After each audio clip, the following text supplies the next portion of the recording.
All right, it's time to talk with our featured guest, Damien Bonner. Damien, how's it going? Good. How are you? Doing pretty good, man. If you don't mind me asking, where are you located right now? Well, actually, right this second, I'm in New York. I'm a longtime native of New York, but moved to Florida market about 18 months ago. Just up here visiting some family this week. Oh, okay. Moved to Florida just for funsies, or like it was? I don't know if I want to get into all that. Too much politics, too much taxes, too much things in New York that after 43 years of living here, I had enough and took the family and moved to what we thought was going to be greener pastures. And so far has been everything we thought it would be, especially with the no state income tax on my salary. So very important for us. Nice, man. Awesome. So then, Damien, talk to us a little bit about your area of expertise. What specifically do you do? So I'm a believer in your why. And what your why is, not so much what I do, it's why I do what I do. So my goal is to help every dentist become digital so that they can offer a higher level of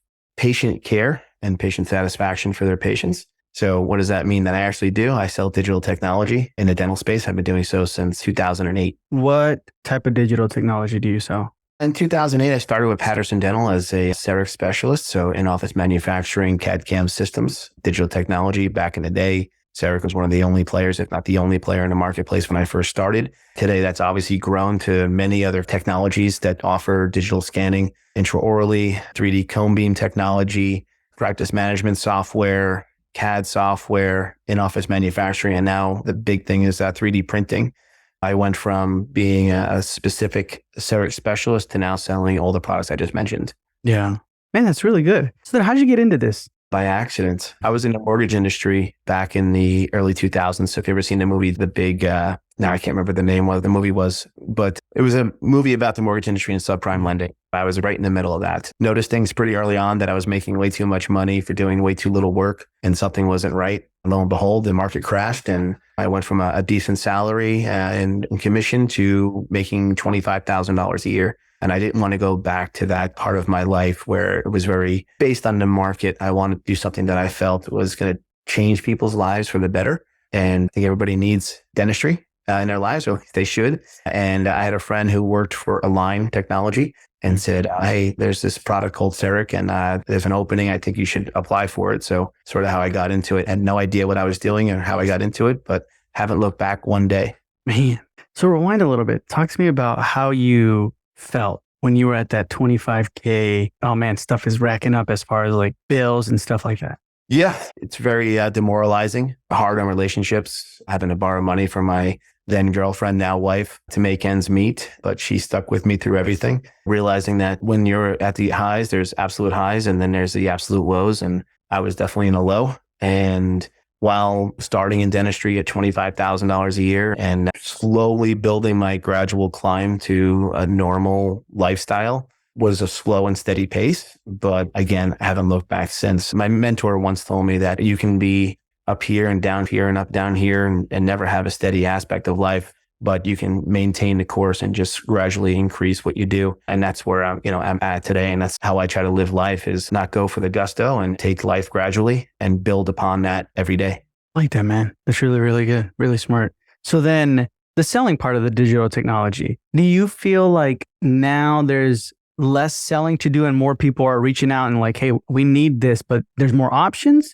Or do you feel like, now we still got to like teach and show them like you need technology? Well, there's a lot of different technologies out there and they're all great. There's probably 30 different intraoral scanners, which seems to be the hot topic for most offices. Getting into digital technologies where they start that aspect. If you look at a practice in general, digital starts with the practice management. So you have your practice management, which is full digital, at least hopefully at least 95% or so have digital and they're not paper files anymore. And then it goes digital x-ray. It's no more film, turning that corner. From there, intraoral scanning seems to be the next logical step, where panoramic x-ray, 3D cone beam, something of that nature. And then comes in-office manufacturing. So we used to call it, when I was at Patterson Dental, the digital waterfall of where you have your 90% market share of doctors who are doing practice management digitally. Then you have the next level, which was falling over from there. It would be your digital x-ray. And now that market is complete. So now we're back up here. And now we're still at that intraoral scanner market, which is probably, in my estimation, 45 to 50% penetration in the marketplace. So there's still a lot of dentists who don't have digital technology in their office in some format.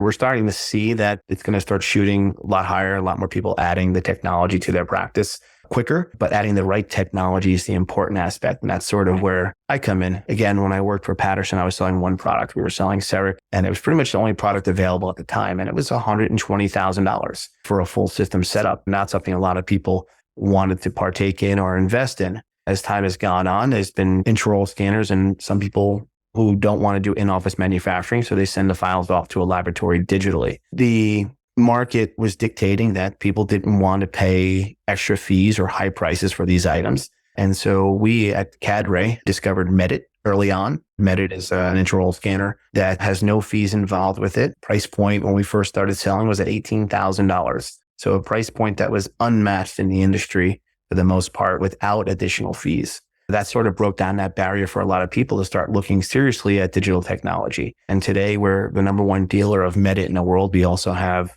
Trios, we have Shining 3D. I mean, it's not just all our eggs in a basket of Medit, but the idea was that we could overcome the obstacle, the barrier of many offices, which is cost, with the product, as long as the product works. And more importantly, we were able to support the product. People would adopt to it pretty quickly. And so Medit had grown to a point where they have a new system out. The i700 came out a couple of years ago at an even better price point and even easier to use. And I think that sort of put the industry on notice to relook at their pricing and their fee structures. So a lot of the companies like 3Shape Trios lowered their price, would cost you $41,000 only a year and a half ago. Now costs you $21,900 with no additional fees. If Medit has done anything for the industry, it's break down that barrier and also force other companies to look inward and redesign what they're doing. And so I know it's a roundabout answer there, but to answer your question, there's still a lot of selling to do to doctors to make sure they make the right choice. I think they all know they need digital technology in their office at this point. I think that they're all going to adopt to it, but making sure they adopt to the right one is where our job comes in. That's interesting. So then if we rewind a little bit, you said Medit broke down big barriers, right? Big barriers and people were able to adopt it better. To you, what would be the biggest barrier then? Would it be the price point? Price is always the biggest barrier. Again, I can bring it back to my CEREC days at $120,000. Price is always going to play a factor in any decision anybody makes, whether it's buying a car, buying a house, buying anything. I choke at spending $3 more for avocado at Chipotle.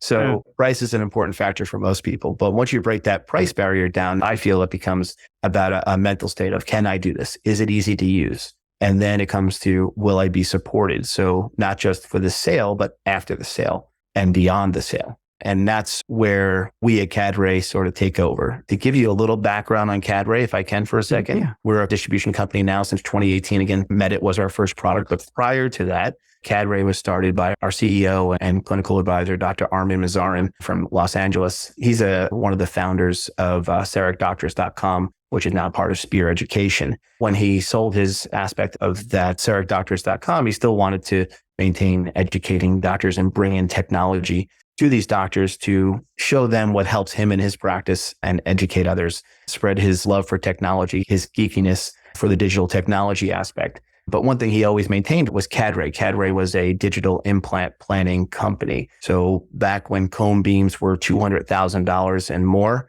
he had the idea to start these scan centers where doctors would be in a metropolis area like Chicago or LA, and they can send their patients in to get scanned. He would then take the file, plan the implant, and send a surgical stent so that they can do digital implant planning without having to invest in a cone beam technology. Obviously, prices on cone beams have come down now. You can get into a cone beam for as low as $40,000 and do the planning yourself. So this scan aspect went away, but the digital planning was still a big part of the business. But education was always his biggest thing. And trying to find a product that made sense to expand and educate doctors on was something that he was continuing to look for. So my former colleagues, Rich and John, both worked with me at Patterson as CEREC specialists, joined forces with Armin and created CAD-Ray distribution with the idea that we know what it takes to support a doctor. Again, education from Armin on the clinical side of CEREC dentistry has always been his background. Rich, John, myself as CEREC specialists for Patterson Dental for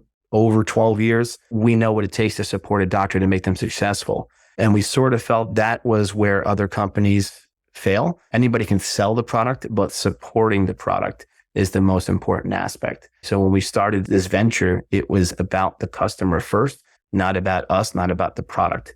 In many ways, I feel like we're a education and support company first and a sales company second. And doctors notice that. And we are a very, very organic company in that we do no outbound marketing at all. Everything we've grown to become has been through social media and through referrals from doctors. And you don't get referrals unless you do something really good. And our support with Medit has allowed us to grow to where we are today to bring in other products and support our doctors. So if you were to Google CAD-Ray, we have hundreds of 5-star reviews. Some people talk about the products we sell, but every single person talks about the service, support, and education they receive from us. And that's our calling card. So support is by far the most important aspect of what we do on a daily basis. Nice. Okay. So then some of the biggest barriers we talked about was like money, but then at the same time, I guess a great point is the support. That's how referrals happen, right? Like you said, oh my God, they're fantastic. Not so much like, oh yeah, they're cheap, but they suck, right? It's more like the referrals, their support is really, really, really great. So then you mentioned something about you guys know what it takes to make a doctor successful. What does it take to support a doctor to be successful? Knowledge, obviously, right? So from a technical standpoint, to be able to make sure their technology is working. So if they have an issue, they have one phone number to call. More importantly, they get a live human every single time. There's no numbers to press. Hey, enter your phone number. Let me put you on hold. When you call our number, you're going to get a live human anytime between the hours of 8 a.m. and 8 p.m. East Coast time, Monday through Friday. From there, that's the technical aspect. More importantly is the clinical aspect. We were virtual before virtual was cool during COVID. So we started basically very slow as a virtual company. At the beginning, we were 2 sales reps and a CEO that was educating people. And we were able to reach anywhere in the country through Zoom like we're doing right now. So the idea of selling technology over Zoom instead of a knee-to-knee aspect or a clinical demo in an office was something sort of new at the time. Obviously, it's changed now where it's very status quo for most companies. It was new at the time. So being able to utilize the tools like Zoom and TeamViewer to support the doctors was very important. So 1, Zoom to educate them and train them. And then 2, the TeamViewer aspect. So we have all sat chairside digitally in a dental office. Even our support team now, as we've grown, we've brought them in. They have all been dental assistants who have sat chairside. So we speak the lingo. We know the procedures. So at any time the doctor's doing, let's say, their first implant scan and they need help, we're not just going to offer them technical help. We're going to log in with them and sit virtually chairside with them and support them through that case. Hey, this is where you need to go next. Okay, you need a better scan of that area and make them feel comfortable in doing those cases. And we can do that anywhere in the world at any time between the hours of 8 and 8, of course. But that's the important factors. Yes, companies can offer technical support, but where they fall sometimes is in that clinical aspect. And that's where we take over. Gotcha. So it kind of leads to my next question. What can a practice owner, a dentist, do today, in your opinion, to improve their marketing or their business? I've always been a believer that if you build it, they will come. Digital technology in general has been ingrained in me, and I've ingrained it in my doctors. And I've seen practices grow by adding digital technology, not for just from an overhead perspective. Hey, we're going to cut costs here, or we're going to be able to mill in office and cut down our procedures. But referral, word of mouth from digital technology. The patient base, I believe, is getting younger and smarter. They know technology. They want to see technology. For me, growing up, I'm 46. My first dentist, it was a rotary instrument dentist with, big octopus looking thing coming at me. Those things are ingrained in my memory. And my kids today, they go to the dentist with no issues because they like to see the technology and they're not afraid of what's going to happen to them. I fully believe that adding digital technology, no matter how little or how big, is definitely helpful to help build that patient base and garner more attention to your practice. Gotcha. Have you seen any, out of all the practices you work with, any of the practices where they market the technology in like a unique or smart way, or what do you think? Well, social media obviously is a big thing. And especially with TikTok videos and Instagram, there's a lot of great information out there now. But back when I first started, there wasn't social media aspect, and everyone's doing social media now for the most part. But displaying your technology, being proud of the technology, and bringing patients through. One thing that I've learned walking into thousands of dental offices is that not every single dental office is the same. There's offices that have wood paneling on their walls. They're very old. Nothing wrong with them, not knocking the dentistry that's done in those offices, but are they pleasing to the eye? No. And then I've seen offices that are absolutely gorgeous and have no patients. Where is the difference there? Where does it lie? And I fully always believe it lies in the doctor and the bedside manner of that doctor and their staff, more importantly. But I'll ask, meeting a new friend or whatever, I ask who their dentist is, and they tell me, and I go, oh, okay. Why do you choose them. I know the office, and I've seen the office, and I've seen the dentistry that comes out of the office sometimes. And I'm like, all right, I probably wouldn't send my friends and family there, but I'm interested to know why you go there. And you say, I've been going there for years, or the doctor's so nice and doesn't oversell me on things, and it's important to them. But they've also never stepped into another dental office. I'm sure if they walked into a beautiful boutique dental office, they might change their mind of who they see just based on looks.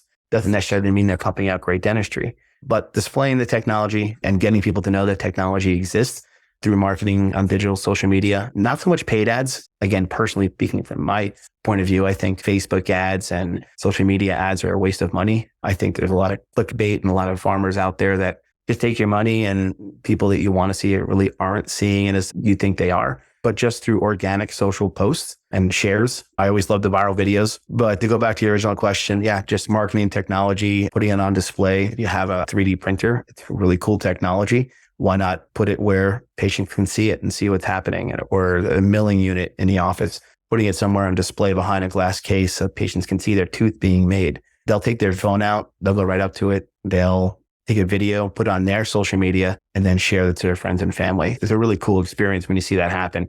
And it happens time and time again when you actually make the patient part of the process. They're always going to pull their phone out and video it. Yeah, I like that. Make the patient part of their process. It's really interesting. Now, these next questions are just to get into the head of someone who isn't totally involved on the clinical side of dentistry, working in their mouth every single day. What would you, Damien, like to see more from a dentist? Not to be afraid of adding technology. Come to courses and learn. I think we fell out of the realm during COVID of people attending trade shows and courses, and starting to come back a little bit at the trade shows we're doing lately, seeing more people out there, but definitely not where it was 6-7 years ago. I think that doctors, there's only so much you can learn online, and that you need to get out there and learn things in person, especially with the CE courses. They take their required courses. They take some ancillary courses that they may want to take, but I think anything that you get hands-on with will change how they feel about certain things. So if you're curious about digital technologies, definitely take a hands-on type course so you can involve yourself in the dentistry that you want to do or thinking about doing, not just learning online, because it's a big difference when you get to see it, feel it, touch it, than when you are just reading something online or reading a Facebook post, as many people do. Yeah. You mentioned afraid. Like, have you noticed that like a lot of people are afraid to add technology to their practice? If so, why? Again, it comes down to their mindset. The barrier of price is, I don't think, any longer there, because it makes more sense to invest in technology than it is to continue to do the analog processes. Just from a financial aspect, it makes sense. I think from a team perspective is where most people have a hiccup, whether they don't want to make changes in their team or the team is resistant to change. What I found time and time again is if your team is not on board, you're going to fail with the technology. So having the proper mindset going in with your team is of utmost importance, in my opinion. Okay. And then right now, what do you dislike or hate about dentistry? There's nothing I really dislike about dentistry in general, from my perspective. From a patient perspective, I hate dental insurance. I see so many people letting dental insurance dictate their oral care, not doing certain procedures because the dental insurance is not paying for it. It's not health insurance. And while it's nice to have a little discount with your insurance, I would never let that dictate my oral care. If I need something done, I want to get it done. But many patients don't understand that. And I think it's an education aspect of the patient to let them understand what insurance actually is in the dental world and what it covers and what it doesn't cover. But I see it time and time again where patients go to get their teeth pulled versus getting an implant because that's what the insurance is paying for. And they don't realize how important their teeth are. So I think education for the patient is the most important aspect of that. Yeah, no, 100%. Yeah, I agree. And then what needs to change, in your opinion, for people to be more open to dentistry? I think it's starting to change now just because the population is getting younger and more aware. There's a lot more research going on with overall body health leading from the oral cavity. And, there's a lot of airway issues going on and breathing issues that lead to high blood pressure and other health factors. And they're starting to realize that and put a positive spin on dentistry. I think there's a lot of negativity towards dentistry, especially from the patient population when it comes to cost. But I think as the patient population gets younger, we're starting to realize how important things are that go on inside the mouth. And we're starting to see a change there, at least in my opinion. No, yeah, I agree 100%. We're starting to see that pivot right now. Any final pieces of advice or suggestions you'd like to give to our listeners, specifically like startups, people who are practice owners? So for us, especially with startups and younger dentists, we believe, or I believe especially, that we need to meet the doctor where they are today it's nice to sell about the future, but I don't want to oversell a doctor on an idea or a promise that I can't manufacture for them. What I mean by that is if you're a starting practice and you want to add technology, you may think you need a milling unit. You may think you need a printer and a scanner all at once. Start with one. The technology is still going to be there when you're ready to buy the rest of it. But especially from the team perspective, change is always good in my opinion, but too much change at once could have a negative impact on a practice. And so if you're getting into digital technology, start with the scanner, start with a cone beam, and then go from there. Once you master those things and realize the investment on those products, then you can add the other products. We're all sales reps at the end of the day at CAD-Ray, but it's not about us. It's about the doctor at the end of the day and what's right for them. So don't overbuy, buy what you feel comfortable with and get into that mindset of you can always add things on later on. Nice. I like that. Damien, I appreciate your time. And if anyone has further questions or they want to reach out to you, where can they find you? You can go to CAD-Ray.com. You can reach me personally at Damien, Damien at CAD-Ray.com. And I'm sure you can find me in any social media group involving dental. I'll be commenting typically in any digital technology group. So if you haven't heard of me, stay out of the group so you'll get annoyed by me. If they haven't, now they have, man. Now they have heard of you. So awesome, Damien. We appreciate your time, man. It's been a pleasure and we'll hear from you soon. Sounds great. Thank you so much for the time.